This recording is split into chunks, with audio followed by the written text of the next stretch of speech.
ನಮಸ್ತೆ ವೀಕ್ಷಕರೇ, Kannada kitchen YouTube ಚಾನಲ್ಗೆ ಸ್ವಾಗತ. ಈ ದಿನ ನಾವು ವೆಜಿಟೇಬಲ್ ಪಲಾವ್ ಮಾಡೋದು ಹೇಗೆ ಅಂತ ತಿಳ್ಕೊಳ್ಳೋಣ. ಬೇಕಾಗಿರೋ ಪದಾರ್ಥಗಳು: ತರಕಾರಿ, ಕಾಯಿ ತುರಿ, ಶುಂಠಿ ಬೆಳ್ಳುಳ್ಳಿ, ಒಣಮೆಣಸಿನ್ಕಾಯಿ, ಕೊತ್ತಂಬರಿ, ಒಗ್ಗರಣೆಗೆ ಕರಿಬೇವು, ಹಸಿಮೆಣಸಿನ್ಕಾಯಿ, ಈರುಳ್ಳಿ, ಪುದೀನ ಮತ್ತು ಟೊಮೆಟೊ. ಮೊದಲಿಗೆ ಒಂದು ಮಿಕ್ಸಿ ಜಾರ್ಗೆ ಕಾಯಿ ತುರಿ ಹಾಕ್ಕೊಳ್ತಾ ಇದ್ದೀನಿ, ತುರಿದಿಟ್ಕೊಂಡಿರೋದು. ಒಂದು 7-8 ಒಣಮೆಣಸಿನ್ಕಾಯಿ ಹಾಕ್ಕೊಳ್ತಾ ಇದ್ದೀನಿ. ನಂತರ ಶುಂಠಿ ಬೆಳ್ಳುಳ್ಳಿ, ನಂತರ ಮೀಡಿಯಂ ಸೈಜು 3 ಟೊಮೆಟೊ ಸಣ್ಣ ಕಟ್ ಮಾಡಿ ಹಚ್ಚಿಟ್ಕೊಂಡಿದ್ದೀನಿ. ಮೀಡಿಯಂ ಸೈಜ್ ಟೊಮೆಟೊ, 1 ಸ್ಪೂನಷ್ಟು ಧನಿಯದ ಪುಡಿ ಹಾಕ್ಕೊತಾ ಇದ್ದೀನಿ. ನಂತರ ಸ್ವಲ್ಪ ಕೊತ್ತಂಬರಿ ಹಾಕ್ಕೊಂಡು ಪೇಸ್ಟ್ ಮಾಡ್ಕೊಂಡು ಇಟ್ಕೊಂಡಿದ್ದೀನಿ. ನಂತರ ಒಂದು ಪಾತ್ರೆಯಲ್ಲಿ ಒಂದು ಅರ್ಧ ಗ್ಲಾಸು ಆಯಿಲ್ ಹಾಕ್ಕೊಳ್ತಾ ಇದ್ದೀನಿ. ಆಯಿಲ್ ಕಾಯೋವರೆಗೂ ವೆಯ್ಟ್ ಮಾಡೋಣ. ಆಯಿಲ್ ಕಾದಾದ್ಮೇಲೆ ಒಂದು ಅರ್ಧ ಸ್ಪೂನಷ್ಟು ಸಾಸಿವೆ ಹಾಕ್ಕೊಳ್ಳೋಣ. ಸಾಸಿವೆ ಸಿಡಿದ್ಮೇಲೆ ನಾವೇನು ಪಲಾವ್ಗೆ ಬೇಕಾಗಿರೋ ಪಲಾವ್ ಎಲೆ, ಚಕ್ಕೆ, ಲವಂಗ ಎಲ್ಲ ಹಾಕ್ಕೊಳ್ತಾ ಇದ್ದೀನಿ. ಅದು ಫ್ರೈ ಆದಮೇಲೆ ನಾವೇನು ಹಚ್ಚಿಟ್ಕೊಂಡಿದ್ದೀವಿ ಕರಿಬೇವು, ಈರುಳ್ಳಿ, ಹಸಿಮೆಣಸಿನ್ಕಾಯಿ, ಪುದೀನ, ಟೊಮೆಟೊ ಅದನ್ನು ಹಾಕ್ಕೊಂಡು ಫ್ರೈ ಮಾಡ್ಕೊಳ್ಳೋಣ. ನೀಟಾಗಿ ಫ್ರೈ ಆಗಬೇಕು. ಫ್ರೈ ಆದ ನಂತರ ಈರುಳ್ಳಿ ಎಲ್ಲ ಫ್ರೈ ಆಗಬೇಕು. ಫ್ರೈ ಆದಮೇಲೆ ನಾವೇನು ತರಕಾರಿ ಹಚ್ಚಿಟ್ಕೊಂಡಿದ್ದೀವಿ, ನಮ್ಗೆ ಇದೇ ತರಕಾರಿ ಅಂತೇನಿಲ್ಲ, ನಮ್ಗೆ ಯಾವ ತರಕಾರಿ ಬೇಕಾದರೂ ಆ್ಯಡ್ ಮಾಡ್ಕೋಬೋದು. ನಾನು ಹುಳ್ಳಿಕಾಯಿ ಮತ್ತು ಆಲೂಗಡ್ಡೆ, ನವಿಲುಕೋಸು, ಕ್ಯಾರೆಟು ಒಂದು 4 ಥರ ತರಕಾರಿ ಹಾಕ್ಕೊಂಡಿದ್ದೀನಿ.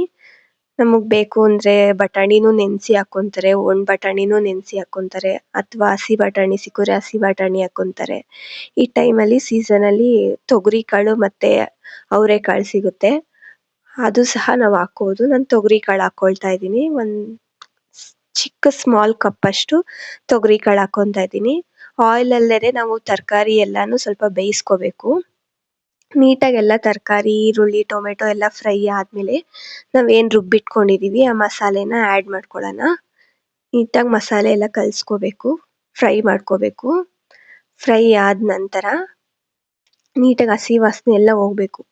ಹಸಿ ವಾಸನೆ ಎಲ್ಲ ಹೋದ್ಮೇಲೆ ಒಂದು ಗ್ಲಾಸಷ್ಟು ನಾನು ಅಕ್ಕಿ ತೊಗೊತಾ ಇದ್ದೀನಿ. ತೊಳೆದಿಟ್ಕೊಂಡು ಅಕ್ಕಿನ ಆ್ಯಡ್ ಮಾಡ್ಕೊತಾ ಇದ್ದೀನಿ. ಅಕ್ಕಿ ಆ್ಯಡ್ ಮಾಡಿಕೊಂಡು ನೀಟಾಗೆಲ್ಲ ಮಿಕ್ಸ್ ಮಾಡ್ಕೊಳ್ಳೋಣ. ಎಲ್ಲ ಮಿಕ್ಸ್ ಆಗಿ ಅಕ್ಕಿ ಮತ್ತು ತರಕಾರಿ ಸ್ವಲ್ಪ ಎಲ್ಲ ಹಾಗೆ ನೀರು ಹಾಕ್ದಲೇ ಸ್ವಲ್ಪ ಕುದಿಸ್ಕೊಳ್ಳೋಣ. ನಂತರ 1 ಗ್ಲಾಸ್ ಅಕ್ಕಿಗೆ 2 ಗ್ಲಾಸಷ್ಟು ನೀರನ್ನ ನಾನು ಆ್ಯಡ್ ಮಾಡ್ಕೊಳ್ತೀನಿ. ತರಕಾರಿ ಎಲ್ಲ ಮೊದಲೇ ಎಣ್ಣೆಯಲ್ಲಿ ಅಂದರೆ ಆಯಿಲಲ್ಲಿ ಚೆನ್ನಾಗಿ ಸ್ವಲ್ಪ ಫ್ರೈ ಆಗಿರುತ್ತೆ. ಎಕ್ಸ್ಟ್ರಾ ಏನು ಹಾಕೋಷ್ಟು ಅವಶ್ಯಕತೆ ಇರಲ್ಲ. 1 ಗ್ಲಾಸ್ ಅಕ್ಕಿಗೆ 2 ಗ್ಲಾಸಷ್ಟು ನೀರು ಹಾಕ್ಕೊಂಡು ಇಟ್ಕೊಳ್ತೀನಿ. ಮತ್ತು ಉಪ್ಪು ರುಚಿಗೆ ನಮ್ಗೆ ಎಷ್ಟು ಬೇಕೋ ಅಷ್ಟು ಮಾತ್ರ ಆ್ಯಡ್ ಮಾಡ್ಕೊಳ್ಳೋಣ. 1 ಗ್ಲಾಸ್ ಅಕ್ಕಿಗೆ ಮತ್ತು ತರಕಾರಿ ಬೇಯೋದಕ್ಕೆ ಮಾತ್ರ ಎಷ್ಟು ಬೇಕೋ ಅಷ್ಟು ಮಾತ್ರ ಹಾಕ್ಕೊಳ್ಳೋಣ. ನಂತರ ತಿರುಗಿಬಿಟ್ಟು ಪ್ಲೇಟ್ನ ಕ್ಲೋಸ್ ಮಾಡ್ತಾ ಇದ್ದೀನಿ.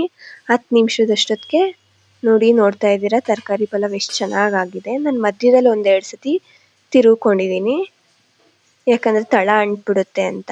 ಉರಿ ಕಡಿಮೆ ಮಾಡಿದ್ರೆ ಏನು ಅಂಟಲ್ಲ, ಮಸಾಲೆ ಜಾಸ್ತಿ ಹಾಕೊಂಡಾಗ ಮಾತ್ರ ತಳ ಅಂಟುತ್ತೆ, ಕಾಯಿ ತುರಿ ಎಲ್ಲ ಹಾಕಿದ್ದಾಗ.